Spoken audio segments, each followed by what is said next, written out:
En este ejercicio se tiene una pelota a la que se le patea con una velocidad inicial de 80 metros por segundo y con un ángulo de elevación de 30 grados. En el inciso A se nos pide determinar la posición de la pelota a los 6 segundos. Para determinar la posición de la pelota es necesario saber a qué altura se encuentra sobre el piso y cuánto se ha desplazado horizontalmente. Para calcular la altura se ocupa la fórmula de y es igual a velocidad inicial sobre el eje y por tiempo más un medio de la aceleración debido a la gravedad por el tiempo elevado al cuadrado. Ahora bien, la velocidad inicial sobre el eje y se calcula como velocidad inicial por el seno del ángulo. Entonces, sustituyendo eso aquí, me queda velocidad inicial por el seno del ángulo por el tiempo más un medio de la aceleración debida a la gravedad, que en este caso va a ser negativo porque la pelota va subiendo y la aceleración gravitacional apunta hacia el centro de la Tierra, por el tiempo elevado al cuadrado. Ahora hay que sustituir los datos numéricos que tenemos. Entonces y va a ser igual a la velocidad inicial, que son 80 metros por segundo, y se multiplica por el seno del ángulo. El ángulo es de 30 grados, entonces sería el seno de 30 grados. Eso hay que multiplicarlo por el tiempo. Nos están pidiendo la posición a los 6 segundos. Entonces aquí sería por 6 segundos más un medio. La aceleración debido a la gravedad en este caso es negativa, sería menos 9.8 metros por segundo al cuadrado.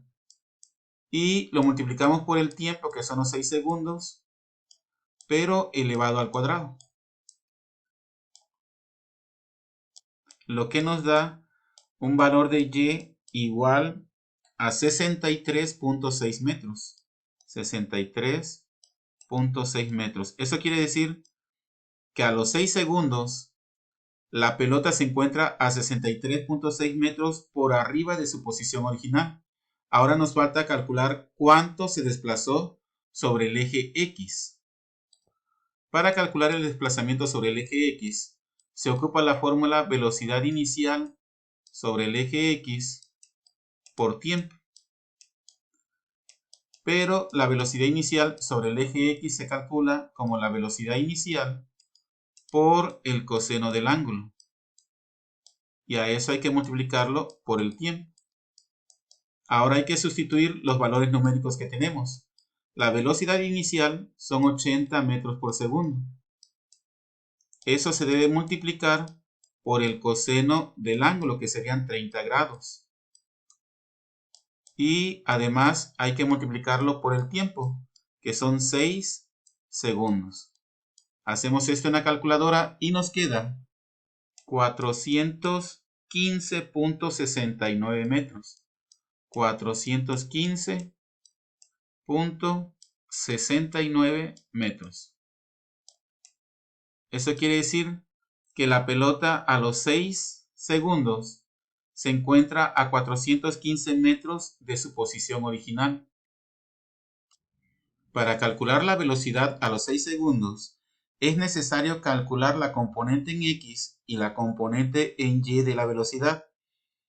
Para calcular la componente en X, se ocupa esta fórmula, velocidad inicial por el coseno del ángulo. Y entonces la componente en X de la velocidad sería 69.28 metros por segundo. Y para calcular la componente en Y, se ocupa esta otra fórmula, velocidad inicial por el seno del ángulo más aceleración gravitacional por tiempo. Recordando que la aceleración gravitacional en este momento va a ser negativa porque la pelota va subiendo. Si se sustituyen datos, nos queda entonces que la componente en Y de la velocidad es menos 18.8 metros por segundo. Para calcular la velocidad se ocupa la fórmula que es la raíz de la componente en X elevado al cuadrado más la componente en y elevado al cuadrado. Ahora hay que sustituir los valores de 69.28 y de menos 18.8 en esta raíz y ver cuánto nos da de resultado. Y obtenemos entonces una velocidad a los 6 segundos igual a 71.78 metros por segundo.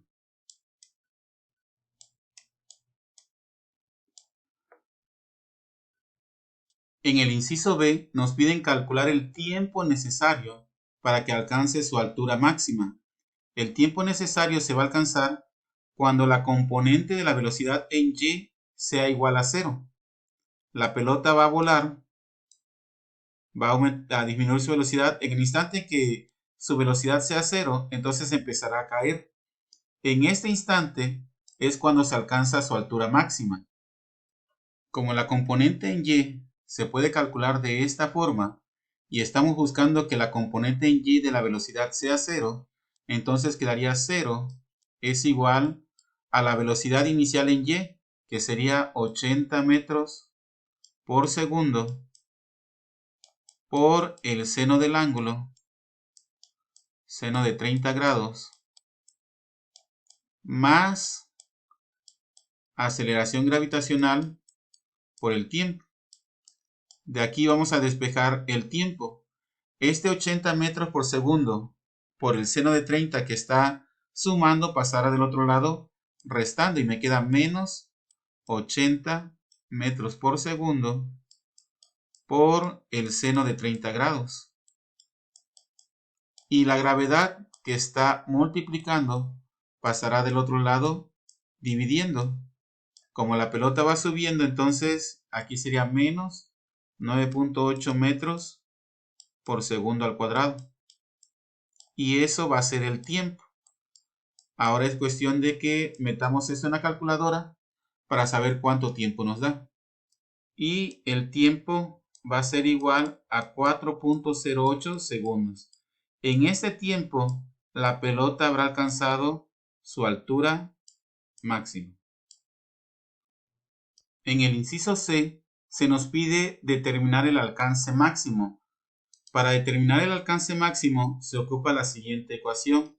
El alcance máximo, que lo puedo representar con una letra R, va a ser igual a la velocidad inicial sobre el eje X, velocidad inicial sobre el eje X, por el tiempo de vuelo. El tiempo de vuelo lo puedo calcular como 2 veces 4.08 segundos.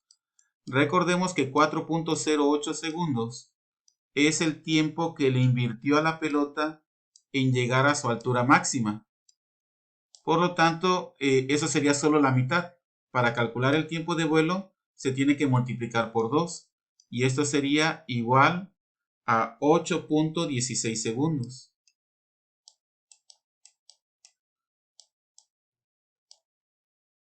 El alcance máximo será entonces R es igual a velocidad inicial en X, que sería velocidad inicial, por el coseno del ángulo, por el tiempo de vuelo.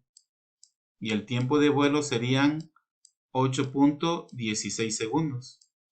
8.16 segundos. Ahora hay que meter esto en la calculadora. Y nos queda que el alcance máximo va a ser igual a 565.34 metros. 565.34 metros. Y esa sería la solución del problema.